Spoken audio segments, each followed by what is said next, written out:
ऊंट प्रजाति की कहानी 2 महाद्वीपों में फैली है। इनकी शुरुआत लाखों साल पहले उत्तरी अमेरिका से हुई थी, जहां से इनके पूर्वज एशिया और दक्षिण अमेरिका तक पहुंचे। इस प्रवास ने 2 शाखाएं बनाई, पुराने विश्व के बड़े रेगिस्तानी ऊंट और नए विश्व के छोटे ऊंचाई पर रहने वाले कैमलिड्स। चाहे अरब के रेगिस्तान हो या एंडीज की ऊंचाइयां, ऊंट परिवार की विविधता और अनुकूलन क्षमता हमें दिखाती है कि जीवन सबसे कठिन जगहों में भी फलता फूलता है।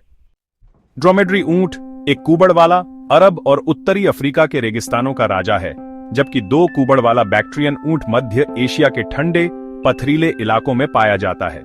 इनके कुबड़ वसा का भंडार हैं, न कि पानी का, और यही उन्हें लंबे समय तक भोजन और पानी के बिना जीवित रहने देता है। ड्रोमेड्री का एक कुबड़ गर्म रेगिस्तान के लिए, बैक्ट्रियन के 2 कुबड़ सर्द कठोर इलाकों के लिए अनुकूल हैं। दोनों प्रजातियां अपनी लंबी पलकें, बंद होने वाली नाक और चौड़े पैरों के साथ रेगिस्तान के असली जहाज हैं, प्रकृति की अनूठी कारीगरी का प्रमाण। ऊंटों का पालतू बनना मानव इतिहास का बड़ा मोड़ था।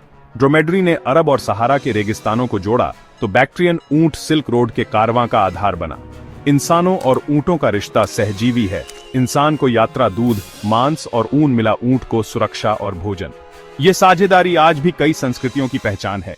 ऊंट सिर्फ परिवहन का साधन नहीं, बल्कि संपत्ति, प्रतिष्ठा और सहनशीलता का प्रतीक बन गया रेगिस्तानी जीवन का अभिन्न हिस्सा। ऊंट का शरीर रेगिस्तान के लिए बना है।